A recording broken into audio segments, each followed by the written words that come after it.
Peace, this is King Noble, Black Supremacy. And with this particular video, I want to talk about how your vote don't count. And many have went in on this before, but it's still necessary that we got to talk about this. Your vote don't count. We can see simply with the election of Donald Trump, how Hillary Clinton won the popular vote, but Trump became the president due to the Electoral College vote. So your vote did not count. That is not a conspiracy theory. That is an actual fact. If you voted, it didn't matter. Your president was chosen by the Electoral College. Your vote don't count. If you want to change the world, you're going to have to become self-empowered and take the destiny of this world into your own hands. You're going to have to use the power of your existence, your ability, awakening to your talents, and the impact that you can overall have over society in order to change the world. Just because your vote doesn't count doesn't mean you're hopeless. No need to be fatalistic or to give up or be pessimistic or to feel disempowered or disadvantaged. This is your opportunity to change the world irregardless and irrespective to the circumstances. You still can step up, step forward, and put your energy on the table to shift this entire paradigm. And that's what Can BS Black Supremacy is about. Now, just say I was wrong. Say your vote did count. Just for some strange reason. I'm totally wrong. Look who you have to choose from. Dumb and Dumber. Satan or Lucifer. Look at the candidates that are available. So even if your vote did count, you're stuck in between a rock and a hard place. There's not enough candidates. There's not enough people running for office to represent the significant issues that need to be placed on the table. None of the candidates amount to world change. You're trying to choose a lesser evil. Some of us want to get out of evil altogether. Some of us don't want a lesser evil. We want no evil. So there's no candidate available that's going to represent significant world change. Mentally, physically, spiritually, economically, socially, systematically. There is no leader of the choices that can represent significant change in the world. None of them have. Just look at each president that was in office during our lifetime and their term or multiple terms and see how there's been no significant difference between president to president to president. Whether it's Obama, whether it's Clinton, whether it's Bush, there's been no dramatic difference. They're all pretty much the same with some slight nuances. So there is no hope or guarantee or any evidence that there will be any significant change no matter who's elected. It tends to be the same thing.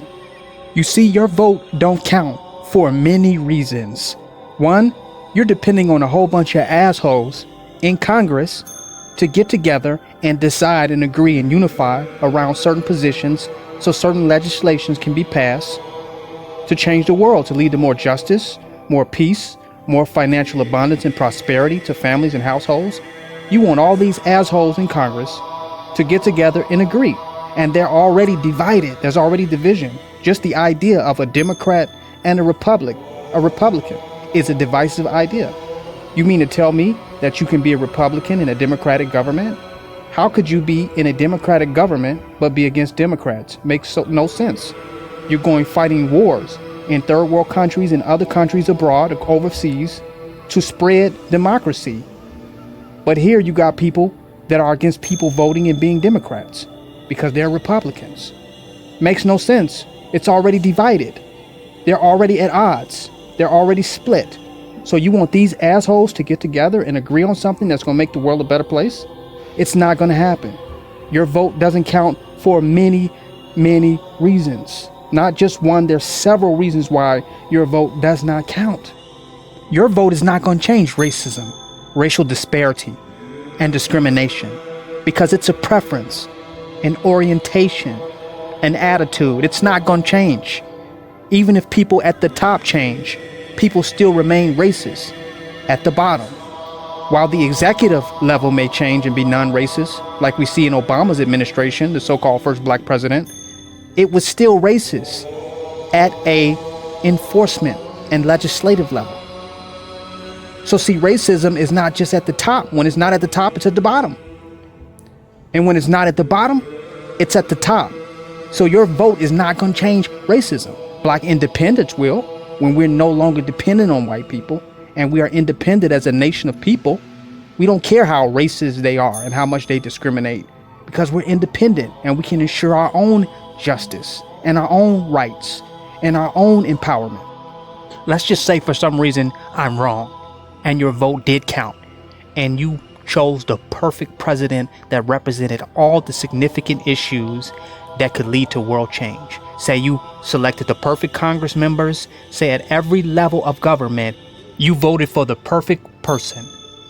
The government is temporary. It's impermanent. Any changes they made, anything they did, will only infuriate the other side, the oppositional forces.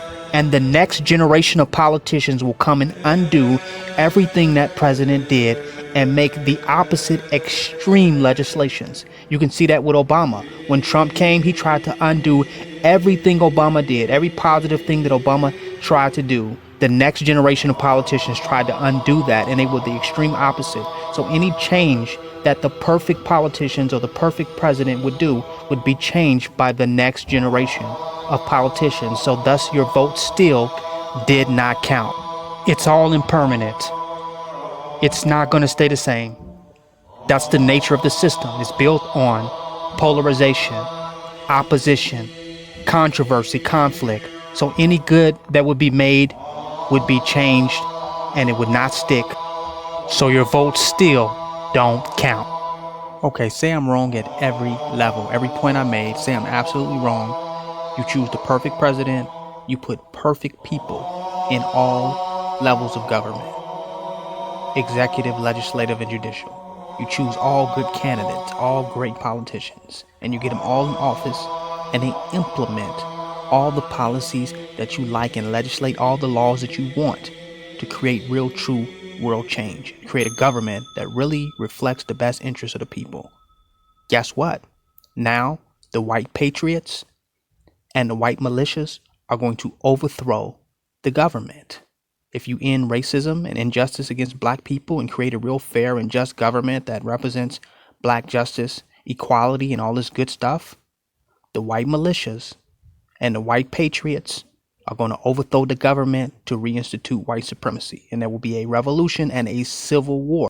That's what white terrorism is about. So I guess your vote wouldn't count it anyway, because if you have to have a revolution to fight for your rights and your justice anyway, then voting would have been a waste of time. You should have just, in the beginning, just fought for a revolutionary change. You should have been a revolutionary from the beginning, because that's what it's going to end up as. If the system was literally to change, you would have to fight the white supremacists and the white militias. Well, I'm going to go ahead and end this video. Thank you for listening. Be sure to go ahead and watch King Noble 24-hour TV at www.kingnobleBlackSupremacy.com. Go ahead and join. Also, you can donate at Cash App WillBlack5. Thank you for listening. Peace, love, light, and Black supremacy.